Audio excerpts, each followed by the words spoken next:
Welcome friends, welcome to my channel my first view. இன்றைக்கி நம்ம டேஸ்டியான பாசிப்பருப்பு உண்டலு, நவராத்திரி ஸ்பெஷல் பாசிப்பருப்பு உண்டலு எப்படி பண்ணுறதுன்னு பார்க்கலாங்க. இது வரைக்கும் நம்ம சேனலை சப்ஸ்கிரைப் பண்ணாதவங்க மை ஃபர்ஸ்ட் வியூவை சப்ஸ்கிரைப் பண்ணிக்கோங்க. மேலும் இது போல் இன்ட்ரெஸ்டிங்கான டேஸ்டியான ரெசிபீஸ் டக்குன்னு வந்து உங்களை அடைய பெல் ஐக்கானோட ஆளுங்கிற ஆப்ஷனையும் கிளிக் பண்ண மறந்துடாதீங்க ஃப்ரெண்ட்ஸ். வாங்க இப்போது பாசிப்பருப்பு உண்டலு நவராத்திரி ஸ்பெஷல் எப்படி பண்ணுறதுன்னு பார்க்கலாம். இங்கே பார்த்தீங்கன்னா 1 கப் அளவுக்கு பச்சரிசியை ஊற வச்சுருக்கோங்க. அதே போல் 1 கப் அளவுக்கு பாசிப்பருப்பு ஊற வச்சுருக்கோம். தண்ணி வந்து சுத்தமாக வடித்து வச்சுருக்கோம். அடுத்ததாக 1/2 கப் அளவுக்கு முழு உளுந்தை ஊற வச்சு எடுத்து வச்சுருக்கோங்க. அடுத்ததாக 1 கப் அளவுக்கு துருவிய வெல்லம், ஒரு 2 ஸ்பூனுக்கு துருவிய தேங்காய், ஒரு 3 இல்லை 4 ஏலக்காய் எடுத்துக்கோங்க. இதை நம்ம பவுடர் பண்ணிக்கலாங்க. அடுத்ததாக பொரிக்க தேவையான அளவு எண்ணெய், கொஞ்சமாக பேக்கிங் சோடா எடுத்துருக்கோங்க. அடுத்தது தேவையான அளவு உப்பு. அவ்வளோதாங்க இன்க்ரீடியன்ட்ஸ். இப்போது நம்ம ஒரு மிக்சி ஜார் எடுத்துருக்கோங்க. அதில் உளுந்து இருக்கு இல்லைங்க, பார்த்தீங்களா, ஊற வச்ச உளுந்து, அதை வந்து சேர்த்திடலாம். இதை நம்ம ரொம்ப தண்ணியெல்லாம் சேர்க்காம கெட்டியாக அரைச்சிக்கலாங்க. பார்த்திங்கன்னா நம்ம தண்ணி அதிகமாக சேர்க்கலை பாருங்கள், இந்த அளவுக்கு கெட்டியாக அரைச்சிருக்கோம். இப்போ நம்ம பவுலில் இந்த உளுத்த மாவை போட்டுடலாங்க. அடுத்ததாக அதே ஜாரில் அரிசி போட்டு அதையும் மாவை அரைச்சிக்கலாங்க. கூடுமானம் மட்டும் தண்ணி அதிகமாக சேர்த்திடாதீங்க. இப்போ அரிசியும் பார்த்திங்கன்னா அதிகமாக தண்ணி சேர்க்காம கூடுமானம் மட்டும் கெட்டியாகவே அரைச்சிருக்கோம். நல்லா நைஸாக அரைச்சிருக்கோங்க. இப்போ இதையும் இந்த உளுத்த மாவோட கலந்துடலாம். இதோட நம்ம பேக்கிங் சோடா கொஞ்சமாக சேர்க்குறோம், உப்பு, கூடவே 1 ஸ்பூன் அளவுக்கு வெல்லம். இப்போ இது எல்லாத்தையும் நல்லா கலந்து விட்டுறலாங்க.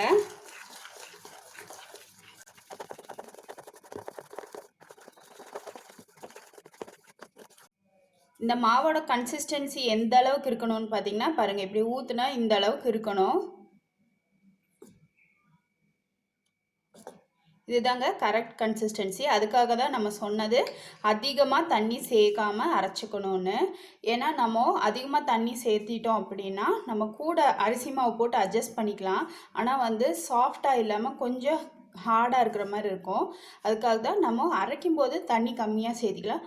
பின்ன பத்தலைன்னா கூட கொஞ்சம் ஒரு ஸ்பூன் அளவுக்கு சேர்த்திக்கோங்க, தப்பில்லை. ஆனால் அரைக்கும் போது மட்டும் மறக்காமல் தண்ணி கம்மியாக சேர்த்தி நல்லா கெட்டியாக அரைச்சிக்கோங்க. அதுதான் ரொம்ப ரொம்ப முக்கியமான விஷயம். இப்போ நம்ம இதை மூடி எடுத்து வச்சிடலாங்க. இப்போ அடுத்ததாக பாசிப்பருப்பு சுத்தமாக தண்ணியே இல்லை, தண்ணி இல்லாமல் சுத்தமாக வடித்து எடுத்து வச்சுருக்கோம். இப்போ திரும்பவும் மிக்சி ஜார் எடுத்துருக்கோம். இப்போ இது பார்த்திங்கன்னா சொட்டு தண்ணி கூட இல்லாமல் கொரப்பாக அரைச்சிக்க போகிறோம். தண்ணியே இருக்கக்கூடாது, தயவு செஞ்சு தண்ணி ஊற்றி அரைச்சிடாதீங்க. பார்த்திங்கன்னா நம்ம ஒரு சொட்டு தண்ணி கூட சேர்க்கலைங்க. இந்த பாசிப்பருப்புக்கு எப்போவுமே பார்த்தீங்கன்னா நீங்கள் பாசிப்பருப்பு இட்லி செய்கிறதா இருந்தாலும் சரி, பாசிப்பருப்பு உப்புமா செய்கிறதா இருந்தாலும், பாசிப்பருப்பில் நீங்கள் அவிக்கிற மாதிரி எந்த வெரைட்டி செஞ்சாலும் தயவு செஞ்சு அதில் சொட்டு தண்ணி கூட விட வேண்டாம். அந்த ஊறின அந்த பருப்பில் இருக்கிற தண்ணியே போதும். ஏன்னு பார்த்தீங்கன்னா நீங்கள் அது போல் செய்யும்போது அவிக்கும்போது நம்ம இட்லி பாத்திரத்தை ஃபுல்லாக பொங்கி வந்துடுங்க. அதுக்காக தான் நம்ம சொல்கிறது. இப்போ இந்த மாவு ரெடி ஆயிடுச்சு. இப்போ இட்லி தட்டு எடுத்துக்கலாம். அதில் ஒவ்வொரு இட்லி குழியிலையும் ஒவ்வொரு இட்லியாக வச்சிடலாங்க.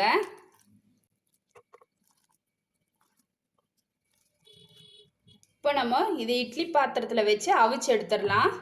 இப்போ நம்ம இந்த பாசிப்பருப்பு இட்லியை அவிச்சாச்சுங்க. இப்போ எடுத்துடலாம். நம்ம தண்ணி ஊற்றாமல் அரைக்கும் போது என்ன ஆகும்னு பார்த்திங்கன்னா இது போல் துணியில் எதுவும் மாவு எதுவும் ஒட்டாமல் வருங்க. இப்போது இந்த பாசிப்பருப்பை 4 பீஸாக கட் பண்ணிக்கலாங்க. சும்மா இப்படியே உடச்சா போதும். நல்லா உள்ளெல்லாம் நல்லா வெந்திருக்கு.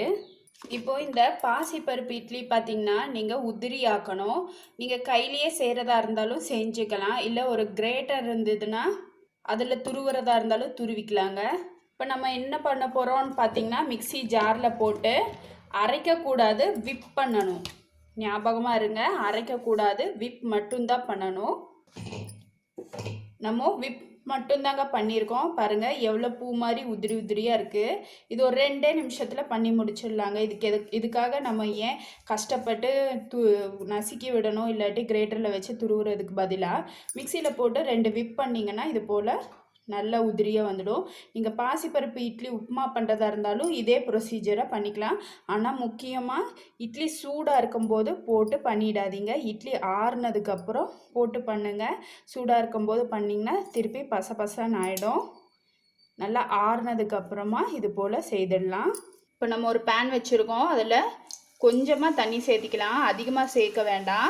ஒரு 1/4 கப் அளவுக்கு தண்ணி சேர்த்தா போதும். இப்போ அடுத்ததாக வெல்லம் சேர்த்திடலாங்க. இப்போ வெல்லம் நல்லா கரையட்டும்.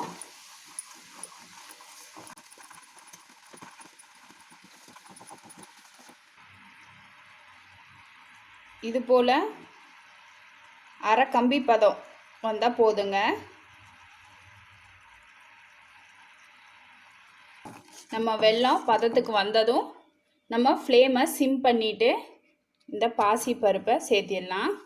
கூடவே தேங்காய் துருவல், ஏலக்காய் சேர்த்து நல்லா கலந்து விட்டுறலாங்க.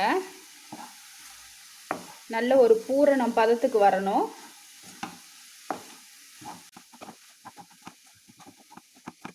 எல்லா பக்கமும் ஈவனாக வெல்லம் கலந்துருக்கணுங்க. ஃப்ளேமை ஹை பண்ணிடாதீங்க. இது போல் ஒன்று கூடி வரும்போது நம்ம ஃப்ளேமை ஆஃப் பண்ணிடலாங்க. இப்போ இந்த பூரணம் நல்லா ஆறட்டும். இப்போ இந்த பூரணம் நல்லா ஆறுனதும் இது போல் உருண்டை பிடிச்சி வச்சுக்கலாங்க. இங்கே நம்ம எல்லாத்தையும் உருண்டை பிடிச்சி வச்சுருக்கோங்க. நம்ம இது போல் செய்து வைத்த இந்த பாசிப்பருப்பு உருண்டை இருக்குது பாருங்கள், அதை வந்து மாவில் போட்டுட்டு இப்படி வச்சா போதுங்க. எக்ஸஸ் மாவெல்லாம் கீழே வந்துடும். இப்போ இதை வந்து நம்ம எண்ணெயில் போட்டு பொரிச்சு எடுத்துடலாம்.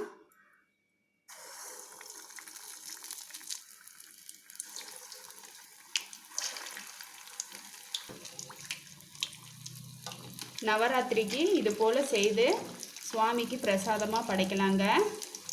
இந்த நவராத்திரிக்கு தான் செய்யணும்னு அவசியம் இல்லை. நம்ம ரெகுலராக வீட்லேயும் இது போல் செய்யலாம். ஏன்னா பாசிப்பருப்பு பார்த்திங்கன்னா உடம்புக்கு ரொம்ப நல்லது. இதில் நம்ம மைதா மாவு அது போல் எதுவுமே சேர்க்கலை. உள்ள பூரணம் பார்த்திங்கன்னா ஏற்கனவே வெந்து தான் இருக்குது. அதனால் ரொம்ப நேரம் வேக விடணும்னு அவசியம் இல்லைங்க. மேலில் இருக்க மாவு மட்டும் கோல்டன் கலர் ஆனால் போதும். இப்போ மேலே பார்த்திங்கன்னா நல்ல கிறிஸ்பியாக இருக்குது. கோல்டன் கலர் ஆயிடுச்சுங்க. இப்போ இதை எடுத்துடலாம். ரெடி ஆயிடுச்சு. டேஸ்டியான பாசிப்பருப்பு பால்ஸு நவராத்திரிக்காக தயாராகிடுச்சுங்க. இப்போ இதே போல் எல்லா பாசிப்பருப்பு உருண்டைகளையும் போட்டு எடுத்துடலாம். உங்களுக்கு இந்த ரெசிபி பிடிச்சிருந்தால் லைக் பண்ணுங்கள், ஷேர் பண்ணுங்கள். மறக்காமல் மை ஃபர்ஸ்ட் வியூக்கு சப்ஸ்கிரைப் பண்ணுங்கள். பெல் ஐக்கானோட ஆளுங்கிற ஆப்ஷனையும் கிளிக் பண்ண மறந்துடாதீங்க ஃப்ரெண்ட்ஸ். தேங்க்யூ.